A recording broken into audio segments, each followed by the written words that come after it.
तो फाइनली आज IDFC first bank ने एक बहुत अच्छा खासा हमको मूव दिखाया। अब देख सकते हैं आज के दिन में आईडीएफसी फर्स्ट बैंक लगभग 4% उठाए और मेरा जो इन्वेस्टमेंट था वो फाइनली डबल हो चुका है। आप देख सकते हैं यहाँ पे 101% दिख रहा है। बहुत ही शुभ नंबर है 101%।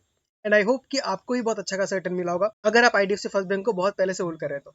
आप देख सकते हैं मेरा 40 का एवरेज है और अभी यहाँ पे 81 चल रहा है। ये डबल हो चुका है, लेकिन मेरा टारगेट है 120 का।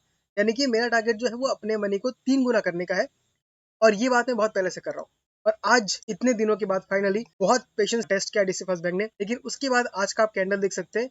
एक हमको बहुत ही बड़ा कैंडल देखने मिला है और इस कैंडल का एक स्पेशल नाम होता है। अगर आप टेक्निकल एनालिसिस करना थोड़ा जानते हैं तो आपको पता होगा। तो आप कमेंट करके बताइए कि ये जो कैंडल बना है, ये वाला जो दिख रहा है आपको लास्ट आज का जो कैंडल बना है, इस कैंडल को हम क्या बोलते हैं। तो अगर आपने इसका नाम मारोबोजो कैंडल बोला है तो आपने बिल्कुल सही बोला है।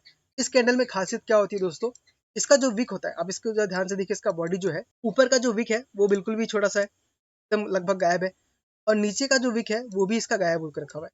तो ऐसे कैंडल को जो फुल बॉडी में रहता है, ऊपर विक बहुत छोटा होता है, उसको हम बोलते हैं मारोबोजो कैंडल।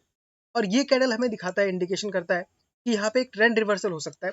और साथ ही साथ आप देखिए यहाँ पे कि जो आपको आज जो मूव आया उसके साथ वॉल्यूम कितना हाई हमको नजर आया। आप देख सकते हैं यहाँ पे कंपेयर कर देखेंगे तो यहाँ पे वॉल्यूम काफी हाई है आज के ग्रीन कैंडल का। और आज के दिन में एक और बहुत पॉजिटिव चीज हुआ है, इसने क्लोजिंग जो दिया है वो 80 के ऊपर दिया है।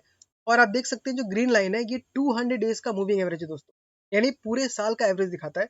तो सिर्फ आज ही के दिन में स्टॉक ने 200 डेज के मूविंग एवरेज के ऊपर क्लोजिंग दिया है और बहुत ही स्ट्रॉन्ग क्लोजिंग दिया है। अगर मैं आपको यहाँ पे बना के दिखाऊं, देख सकते हैं यहाँ पे कंटिन्यूसली स्टॉक एक डाउन ट्रेंड में था, उस डाउन ट्रेंड को भी स्टॉक ने यहाँ पे एक अच्छे खासे हाई वॉल्यूम के साथ हमको यहाँ पे ब्रेकआउट दिया है। तो अब ये स्टॉक क्या हो सकता है, रिवर्सल का हमको इंडिकेशन मिल रहा है। अगर आप अभी तक साइड में खड़े होकर देख रहे थे कि इसमें इन्वेस्ट किया जाए कि ना किया जाए, तो अभी के टाइम पे हमको एक अच्छा खासा मौका मिल रहा है कि यहाँ पे हम बाइंग कर सकते हैं।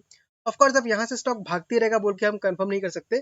कई बार ऐसा होता है कि स्टॉक जब ब्रेकआउट देता है तो उसके बाद वापस वो थोड़ा नीचे आता है। यानी मान लीजिए अगर वो 81 पे चल रहा है तो बहुत ज्यादा पॉसिबिलिटी है कि वापस से वो 78 79 के आसपास आए और वहां से फिर ये अपमूव देना हमको स्टार्ट करे। तो अगर ऐसा हो जाता है तो मान लीजिए आपका रिवर्सल कंफर्म हो चुका है और वहां से ऊपर भागना स्टार्ट कर देगा। लेकिन अगर यहाँ से ऊपर जाते ही रहता है तब थोड़ा बहुत हमको रिस्क लग सकता है, क्योंकि स्टॉक एक तरफा भाग रहा होगा उस टाइम पे। लेकिन अगर आप बहुत पहले से नीचे से होल्ड करके बैठे हुए हैं तब तो आपको चिंता की कोई बात ही नहीं है। ऊपर जाए तो भी कोई दिक्कत नहीं है, रिट्रेसमेंट करके ऊपर जाए तो भी कोई दिक्कत नहीं। अब इसको अगर मैं 15 मिनट्स के चार्ट में देखूं तो आपको क्लियरली दिखाई देगा कि कितने अच्छे वॉल्यूम के साथ यहाँ पे हमको बाइंग नजर आया है। ये तो मैं फुल डे का देख रहा हूँ। आप यहाँ 15 मिनट का चार्ट देखिए। आप अगर 15 मिनट का चार्ट देखेंगे, आप यहाँ पे देख सकते हैं कि वॉल्यूम कितना बढ़ा है। अब देखिए इस जगह पे बहुत ही हाई वॉल्यूम के साथ यहाँ पे खरीदारी हुआ है और यहाँ पे कहीं कहीं जब बिकवाली हुआ है, लेकिन उस बिकवाली को पूरा कवर अप कर दिया गया है इस बाइंग प्रेशर की वजह से। हालांकि लास्ट में थोड़ा बहुत बिकवाली आया है लेकिन उसमें स्टॉक बहुत ज्यादा गिरा नहीं है। तो आज के दिन में फाइनली हमको आईडीएफसी फर्स्ट बैंक जो है वो हमको बुलिश होता हुआ नजर आ रहा है। तो इस स्टॉक के ऊपर आप नजर रखिए। अगर आपने इतना समय तक पेशेंस दिखाया है तो अभी यहाँ पे निकलने का टाइम नहीं है। यहाँ पे थोड़ा और पेशेंस दिखाइए और आपको अगर बेचना ही है तो आराम से 120 पे बेचिए, जो कि स्टॉक पहुंचेगा ही पहुंचेगा। और एक और जो latest news IDFC first bank के बारे में निकल के आ रहा है वो है मर्जर के बारे में। तो मर्जर आपका मान लीजिए सारा प्रोसेस हो चुका है। नेक्स्ट 2 से 3 महीने के अंदर या मान लीजिए मैक्स टू मैक्स 6 महीने के अंदर मर्जर का प्रोसेस पूरा हो जाना चाहिए। और जब मर्जर हो जाएगा तो जो आईडीएफसी फर्स्ट है और आईडीएफसी का जो शेयर्स है वो मर्ज हो जाएंगे और हमको इन शेयर्स के बदले में भी आईडीएफसी फर्स्ट बैंक के शेयर मिल जाएंगे। तो मेरे पास ऑलरेडी 500 शेयर मैं होल्ड कर रहा हूँ आईडीएफसी का।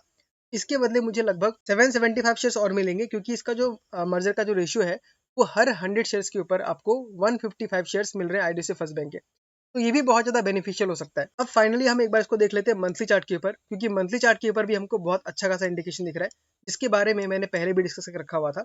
अब देख सकते हैं मंथली चार्ट में हमको यहाँ पे बहुत सारा पैटर्न बनता हुआ दिख रहा है, जिसमें से पहला जो पैटर्न है वो है आपका इन्वर्टेड हेड एंड शोल्डर का। आप देख सकते हैं यहाँ पे आपको यहाँ पे दिख रहा है इन्वर्टेड हेड एंड शोल्डर, ये आपका हेड है और ये दोनों आपको शोल्डर है। तो अब वहां के ऊपर हमको यहाँ से ब्रेकआउट मिल चुका है। ब्रेकआउट मिलने के बाद स्टॉक हमको रिट्रेसमेंट पे मिल रहा था। तो ऐसे रिट्रेसमेंट में हमें हमेशा बाय करना चाहिए, क्योंकि कंपनी के फंडामेंटल्स काफी अच्छे हैं और मैनेजमेंट भी काफी ज्यादा पॉजिटिव नजर आती है। तो फ्यूचर में कंपनी अच्छा खासा ग्रोथ कर सकता है। और जैसे कि आप देख सकते हैं कि बैंक निफ्टी एक अप ट्रेंड में है, और अगर आप एक्सपर्ट्स की बात सुनेंगे तो वो सारे एक्सपर्ट्स यही कह रहे हैं कि जो बैंकिंग सेक्टर है फिलहाल इंडिया में वो काफी ज्यादा फेयरली वैल्यूड है या हल्का सा अंडर वैल्यूड है। तो जो नेक्स्ट ग्रोथ आ सकता है वो आपका बैंकिंग में और आईटी में ही आ सकता है। तो बैंकिंग में अगर आप कुछ स्टॉक ढूंढना चाहेंगे तो ऐसे स्मॉल कैप स्टॉक्स को ढूंढ सकते हैं, जिनसे काफी अच्छा खासा रिटर्न बन सकता है। तो दोस्तों ये था मेरा एनालिसिस आईडीएफसी फर्स्ट बैंक के ऊपर। अब आप मुझे बताइए कि आपको ये वीडियो कैसा लगा। अगर इन्फॉर्मेटिव लगा तो इस वीडियो को लाइक कर दीजिए और चैनल को सब्सक्राइब भी कर दीजिएगा, क्योंकि उससे मुझे काफी ज्यादा मोटिवेशन मिलता है। साथ ही साथ आप ये भी कमेंट करके बताइए कि आप कब से आईडीएफसी फर्स्ट बैंक को होल्ड कर रहे हैं और आपका टारगेट कितना का है। और अगर आप ऐसे ही मल्टीबैगर स्टॉक्स के बारे में जानना चाहते हैं तो आप मेरे पुराने वीडियोस को चेकआउट कर सकते हैं। वहां मैंने बहुत सारे स्टॉक्स के बारे में डिस्कस किया है जिन्होंने हमको लगभग डबल का रिटर्न करके दिया है, जिनमें से कुछ एग्जांपल्स है डोडला डेयरी, एसएमसी ग्लोबल, 5 पैसा, आईआरएफसी। उन सभी स्टॉक्स के बारे में डिस्कशन मैंने किया था और उन सारे स्टॉक्स ने हमको ऑलमोस्ट डबल का प्रॉफिट दिया हुआ है। आप जाके उन वीडियोस को भी चेकआउट कर सकते हैं जिनमें अभी भी कैपेसिटी है मल्टीबैगर रिटर्न्स देने का। तो दोस्तों आज की वीडियो में इतना ही। मिलता हूं आपसे अगले वीडियो में किसी अगले स्टॉक के साथ। तब तक के लिए tata, bye bye, take care.